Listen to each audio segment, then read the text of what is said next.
Hi all, welcome to football arena. വരുന്ന international ബ്രേക്കിൽ ഓരോ ടീമുകൾക്കും 4 മത്സരങ്ങൾ വരെ കളിക്കാനുള്ള അവസരമുണ്ട്.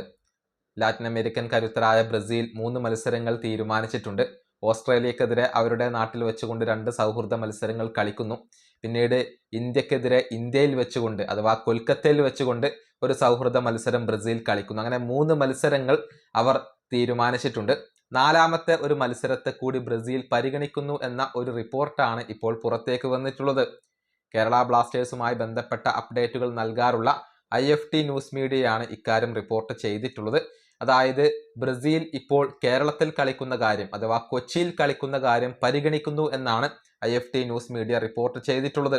ഒക്ടോബർ 6-ാം തീയതി കൊച്ചിയിൽ വെച്ചുകൊണ്ട് കളിക്കാൻ ബ്രസീലിന് ഇപ്പോൾ താല്പര്യമുണ്ട്. ആ ഒരു ഓപ്ഷൻ അവർ പരിഗണിക്കുന്നുണ്ട്. ഏതെങ്കിലും ഒരു സൗത്ത് അമേരിക്കൻ എതിരാളികൾക്കെതിരെ കളിക്കാനാണ് അവരിപ്പോൾ ഉദ്ദേശിക്കുന്നത്. പക്ഷേ കേരള ഗവൺമെന്റിന്റെ ഒരു അനുമതി ലഭിക്കേണ്ടതുണ്ട്. കേരള ഗവൺമെന്റ് ഈ ഒരു പ്രപ്പോസൽ അംഗീകരിച്ചു കഴിഞ്ഞാൽ കൊച്ചിയിൽ ഒക്ടോബർ 6-ാം തീയതി ബ്രസീൽ കളിച്ചേക്കും എന്നാണ് IFT ന്യൂസ് മീഡിയ റിപ്പോർട്ട് ചെയ്തിട്ടുള്ളത്. ഇനിയിപ്പോൾ കേരള ഗവൺമെന്റ് ആണ് ഇക്കാര്യത്തിൽ ഒരു തീരുമാനം എടുക്കേണ്ടത് എന്നുകൂടി IFT ന്യൂസ് മീഡിയ റിപ്പോർട്ട് ചെയ്തിട്ടുണ്ട്. ഇത് കേവലം റൂമർ മാത്രമാണ്, നമുക്ക് കൺഫർമേഷനുകൾ ഒന്നും ലഭിച്ചിട്ടില്ല. മറ്റുള്ള മാധ്യമങ്ങൾ ഇക്കാര്യം റിപ്പോർട്ട് ചെയ്യേണ്ടതുണ്ട്. എന്നാൽ മാത്രമാണ് ഇക്കാര്യത്തിൽ നമുക്കൊരു ഉറപ്പ് പറയാൻ സാധിക്കുകയുള്ളൂ. പക്ഷേ ഈ മാധ്യമം പറയുന്നത് കൊച്ചിയിൽ വെച്ചുകൊണ്ട് കളിക്കാൻ ബ്രസീൽ ഇപ്പോൾ ആഗ്രഹിക്കുന്നു എന്നുള്ളതാണ്. കേരള ഗവൺമെന്റ് ആണ് ഇക്കാര്യത്തിൽ ഒരു അന്തിമ തീരുമാനമെടുക്കേണ്ടത്. ഈ വീഡിയോ അവസാനിപ്പിക്കുന്നു. അടുത്തൊരു വീഡിയോ കാണാം.